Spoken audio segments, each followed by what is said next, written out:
Mga kwentong pinagsama-sama mula sa iba't ibang salaysay at pangyayaring hindi maipaliwanag. Mga kababalaghang mula sa dilim at misteryo. Mga salaysay na magpapabigat sa isip at damdamin. Makinig ng mabuti at huwag baliwalain ang mga kwentong ito. Ako si Miss Lara at ito ang mga Tagalog Horror Stories. Shoutout sa nag-comment sa last video natin. Para mapasalamatan ko kayo sa pagsuporta sa pagbago ng aking content mula impormasyon hanggang ngayon na tungkol sa horror stories na, magkakaroon tayo ng 100 giveaway sa 10 lucky subscribers pag naabot natin ang 2K subscribers. I-comment nyo sa baba ang hashtag Miss Lara para makasali kayo sa ating giveaway. Maraming salamat at sana magpatuloy ang inyong suporta. Bago tayo magsimula, gusto ko lang linawin na hindi ito mga personal kong karanasan. Ang mga kwentong ito ay matagal nang umiikot sa internet na ikukwento ko sa paraang parang ako mismo ang nakaranas nito. Kaya mula rito, isipin ninyo na ako ang nasa kwento. Bagong lipat lang ako sa lugar, kaya halos wala pa akong alam sa mga kalsada, mga shortcut, at kahit sa mga tamang babaan ng jeep. Madalas akong nalilito, kaya umaasa lang ako sa mga kasabay ko sa biyahe at sa mga karaniwang ruta ng jeep para makauwi na maayos. Sa araw-araw na routine ko, unti-unti ko palang kinikilala ang paligid. Pero hindi pa ako sanay, lalo na kapag gabi at mag-isa ka lang sa biyahe. Isang gabi, sobrang dami naming activity sa school kaya inabot ako ng napaka-late bago makauwi. Pagod na pagod ako. Yung tipong wala ka ng ibang iniisip kundi makaupo at makapagpahinga. Kaya nang makasakay ako ng jeep, nakahinga talaga ako ng maluwag. Tahimik lang ako buong biyahe. Nakatingin sa labas, habang unti-unting bumabagal ang mga sasakyan at dumarami ang mga madidilim na bahagi ng daan dahil gabi na talaga. Dalawa na lang kaming pasahero ng bandang huli. Ako at isang lalaking tahimik lang na nakaupo sa unahan. Hindi kami nagsasalita. Wala rin kaming kahit anong interaksyon. Hanggang sa dumating yung oras na bumaba siya at naiwan na lang ako mag-isa sa loob ng jeep hanggang sa babaan ko na rin. Pagkababa ko, doon ko palang napansin kung gaano kalayo at katahimik yung lugar. Walang halos street lights na maayos. May ilan man pero mahina at parang mas lalo pang nagpadilim sa paligid kaysa magpaliwanag. Walang tindahan, walang bahay na malapit at wala ring tao kahit saan. Habang naglalakad ako, ramdam ko agad yung bigat ng katahimikan. Yung klase ng tahimik na parang hindi normal na lugar na dapat may kalsada at daanan ng sasakyan. Habang tuloy-tuloy ako sa paglalakad, napansin ko na hindi ko na narinig yung jeep na sinakyan ko kanina. Parang bigla na lang siya nawala sa likod ko. At ang naiwan na lang ay yung tunog ng sariling yapak ko at hangin.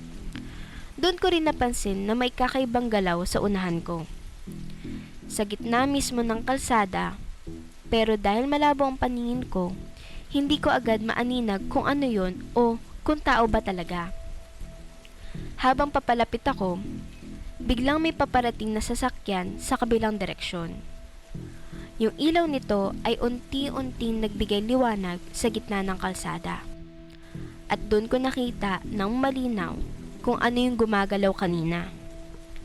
Isang babae, nakadapa, gumagapang, duguan. Nasa gitna mismo siya ng daan. Parang pilit na gumagalaw pero hirap na hirap at hindi man lang gumagalaw palayo sa posisyon niya. Napatigil ako sa paglalakad dahil hindi ko alam kung ano ang dapat kong gawin. Parang biglang nandigas yung buong katawan ko habang nakatingin sa kanya. Habang lumalapit yung sasakyan, mas luminaw ang itsura niya. at dun kami nagkatinginan. Hindi ko makakalimutan yung tingin niya. Parang may halo ng takot, sakit, at paghingi ng tulong pero parang hindi rin siya makapagsalita ng maayos. Sinubukan kong magsalita kahit kinakabahan ako. Tinanong ko kung okay lang ba siya, kung ano ang nangyari, kung kailangan niya ba ng tulong. Pero kahit nakabuka yung bibig niya, walang lumalabas na boses. Parang pilit siyang nagsasalita pero walang hangin o tunog na lumalabas, na mas lalo pang nagpalamig sa pakiramdam ko. Bago pa ako makalapit ng tuluyan, may biglang humila sa braso ko papalayo sa gitna ng kalsada. Napapitlag ako sa sobrang gulat. At dun ko lang napansin na yung lalaking kasabay ko pala sa jeep yung humila sa akin. Mahigpit ang hawak niya at diretso lang siyang nakatingin sa kalsada, hindi sa direksyon ng babae. Habang sinasabi niya ng mahina pero seryoso na wag na raw akong lumingon at umalis na lang kami. Nilingon ko pa rin ng bahagya, pero sa isang iglap, wala na yung babae. Parang hindi siya dumaan, walang sasakyan na tumigil, walang tumulong, at walang kahit anong bakas na may nangyari sa gitna ng kalsada, ilang segundo lang ang nakalipas. Habang palayo kami sa lugar, hindi ako makapagsalita. Ramdam ko pa rin yung panginginig ng kamay ko at yung bigat ng nakita ko. Hindi na kami nag-usap ng kasama ko hanggang makarating ako sa mas maliwanag na bahagi ng kalsada kung saan may tricycle. Bago siya umalis, sinabihan niya ako ng maikli pero seryoso na huwag raw akong magtatagal sa mga lugar na ganon, lalo na kapag gabi. Dahil hindi raw lahat ng nakikita ko sa kalsada ay dapat kong lapitan, kahit pa mukhang humihingi ito ng tulong.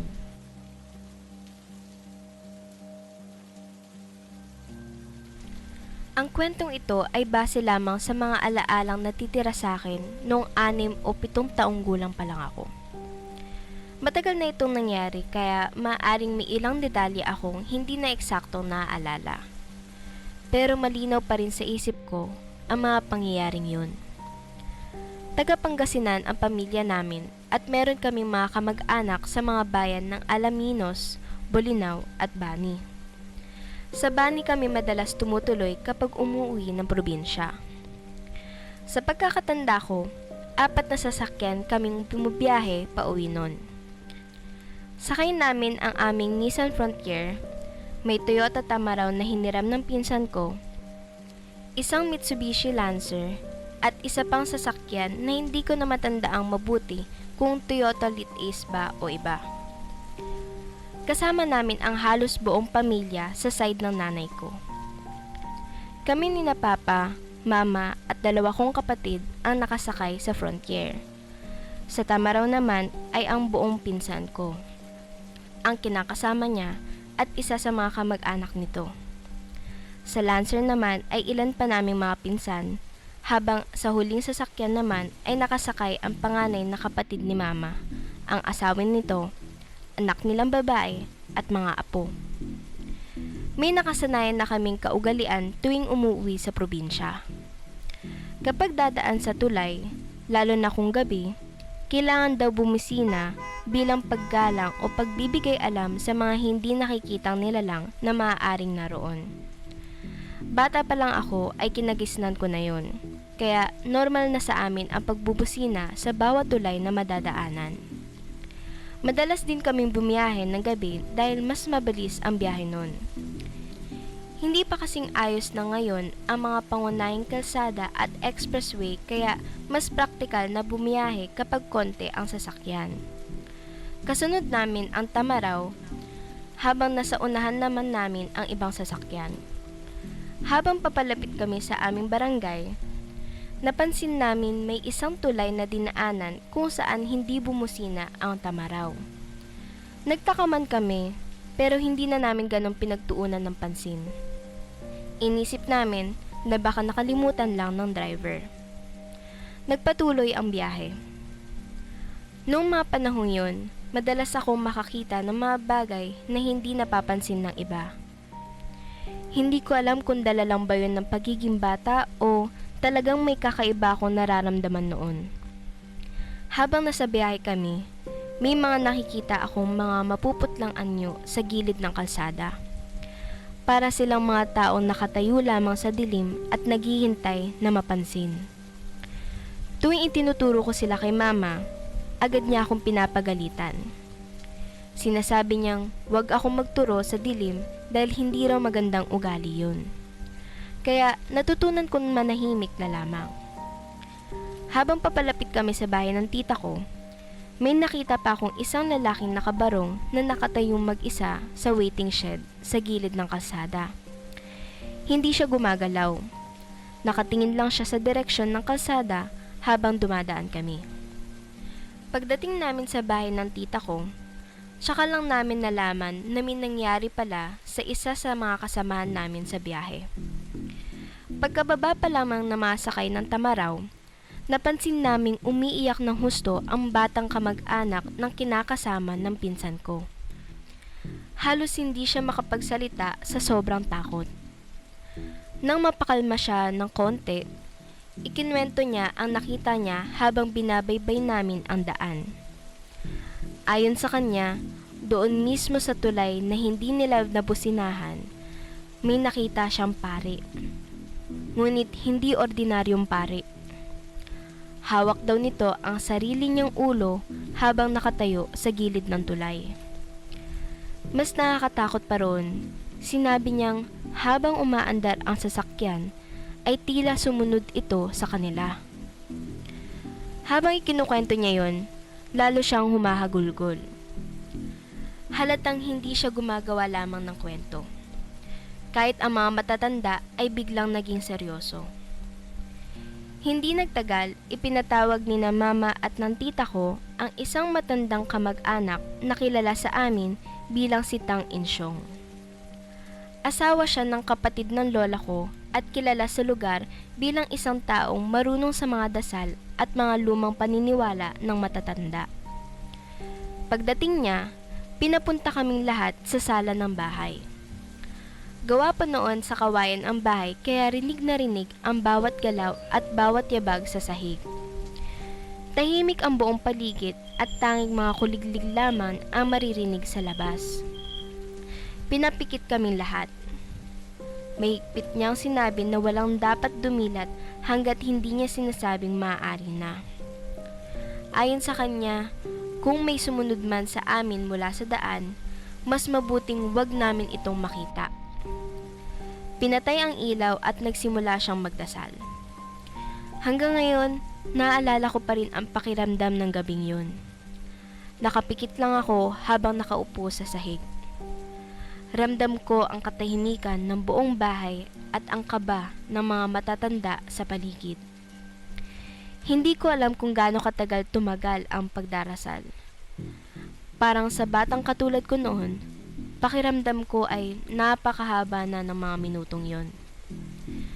Nang matapos ang dasal at sabihin na maaari na kaming dumilat, saka namin napansing nawalan ng malay ang batang nakakita umano ng pari. Nagkagulo ang lahat at agad siyang inasikaso.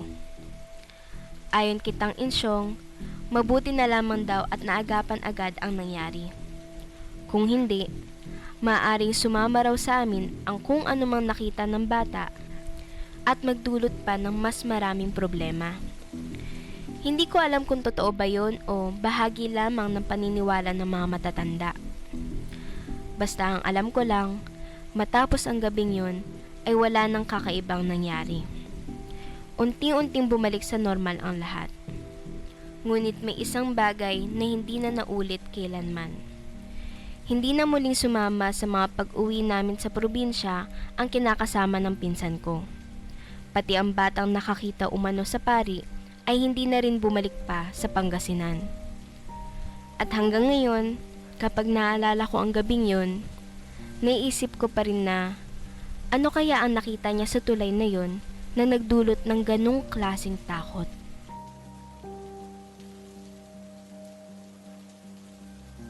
Ito na yata ang pinaka nakakatakot na na-experience ko sa pagsakay ng taxi.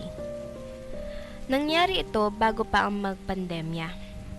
Kasama ko noon ang nanay at kapatid ko at papunta kami sa isang mall. Nakatayo kami sa gilid ng kalsada. Naghihintay ng masasakyan. Nang biglang bumagal ang isang taxi sa harap namin.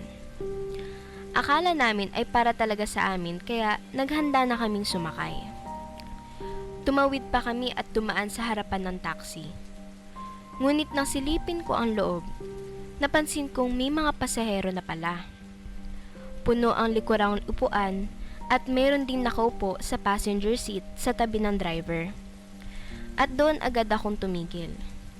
Medyo nahiya pa nga ako dahil inakala kong para sa amin ang taxi. Tahimik lang kaming tumabi ni Mama sa kalsada. Hindi rin naman namin kinausap ang driver. Ngunit doon nagsimula ang kakaibang bahagi na nangyari. Biglang binaba ng driver ang kanyang bintana at tinanong kami kung saan kami pupunta. Nagtaka kami. Nang muli akong sumilip sa loob ng sasakyan, nanlamig ako. Wala ng tao. Bakante ang passenger seat. Bakante ang likuran. Walang kahit isang pasahero. Ilang segundo lang siguro kaming nagtinginan ni Mama. Pareho kaming tila nalito sa nakita namin. Ngunit dahil nagmamadali na kami at wala naman kaming maipaliwanag sa nangyari, nagpasya na lang kaming sumakay. Pagkaupo pa lang namin, agad nang nagsalita ang driver. Hindi siya nagtanong kung saan kami galing o kung gaano katagal ang biyahe. Sa halip, diretsong nagkwento siya tungkol sa iba't ibang kababalaghan na umunoy naranasan niya at ng mga kakilala niya. Tuloy-tuloy ang kanyang pagsasalita.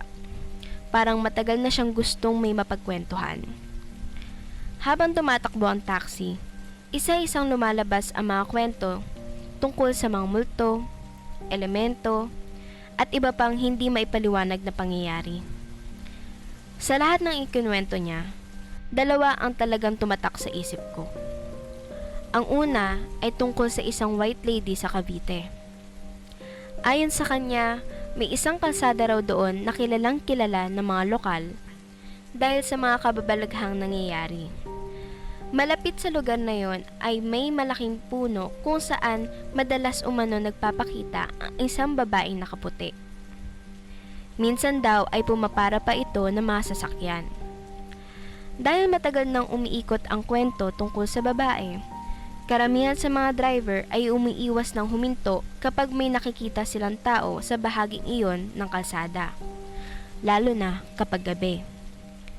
Isang gabi raw, may isang tricycle driver na dumaan sa lugar. Nakita niya ang babaeng nakatayo sa gilid ng daan, ngunit hindi siya huminto. Sa halip, binilisan pa niya ang pagpapatakbo ng kanyang tricycle dahil alam niya na ang mga kwento tungkol sa lugar. Ngunit makalipas lamang ng ilang sandali, napansin niyang tila bumigat ang tricycle niya.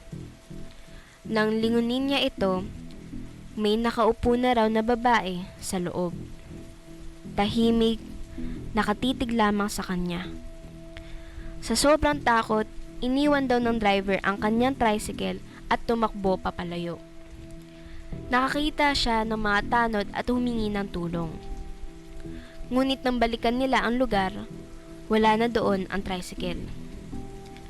Ayon sa kwento, natagpuan nila itong nakagarahe na ng maayos sa ilalim ng malaking puno kung saan unang nakita ang babae. Sa ikalawang kwento naman ay tungkol sa mga duwende. Noong bata pa raw siya at nakatira pa sa probinsya, madalas mawala ang kanyang mga gamit. Kung minsan ay maririnig pa raw niya ang tila mga mahihinang tawanan sa paligid kahit wala namang ibang tao. Sa sobrang inis niya, hinahampas daw niya ng latigo ang sahig at ang paligid ng kanilang bahay. Naniniwala siyang may mga duwending nanggugulo sa kanya. Hindi raw agad tumigil ang mga ito. Patuloy pa rin ang mga kalokohan at panlilinlang. Hanggang sa isang araw, kinausap na lamang niya ang mga ito. Sinabi niya kung hindi sila titigil sa panggugulo, sana ay tumulong na lamang sila sa bahay. Nakakatawa man pakinggan, ngunit ayon sa kanya, matapos noon ay nagbago ang lahat. Madalas daw siyang magising nang may nakahanda ng panggatong para sa kalan. Kung minsan naman ay malinis na ang paligid ng bahay kahit wala namang gumagawa ng mga gawaing iyon. Habang ikinukwento ng driver ang lahat ng ito, hindi ko maipaliwanag ang pakiramdam sa loob ng taxi. Tahimik lamang kaming nakikinig na mama. Wala kaming masabi. Hindi ko alam kung dahil ba sa paraan ng pagkukwento niya o sa mga detalye na kanyang mga karanasan. Pero parang may kakaibang bigat sa hangin sa loob ng sasakyan. Pakiramdam ko noon ay may kung anong presensya na hindi ko makita. Nang makarating kami sa mall, agad kaming bumaba. Habang naglalakad papasok, hindi ko napigilang sabihin kay mama ang bagay na kanina ko pa iniisip. Tinanong ko siya kung napansin din ba niya na puno ang taxi bago kami sumakay. Bigla siyang tumingin sa akin. Pagkatapos ay dahan-dahan siyang tumango. Akala ko noon ay ako lang ang nakakita. Ngunit ayon kay mama, nakita rin niya ang mga tao nakaupo sa loob ng taxi bago ito huminto sa harap namin. Yun din daw ang dahilan kung bakit nagdalawang isip siyang sumakay. Hanggang ngayon, hindi ko pa rin alam kung ano talaga ang nakita namin nung araw na yon. Maaaring nagkamali lamang kami ng tingin, maaaring pagod lang kami, o baka naman may ibang pasahero talaga ang taxi bago ito huminto at hindi lang namin napansin kung kailan sila nawala. Pero sa tuwing naaalala ko ang pangyayaring yon, bumabalik pa rin sa isip ko ang isang tanong. Kung wala talagang sakay ang taxi nang huminto ito sa harap namin, sino ang mga tao nakita namin nakaupo sa loob?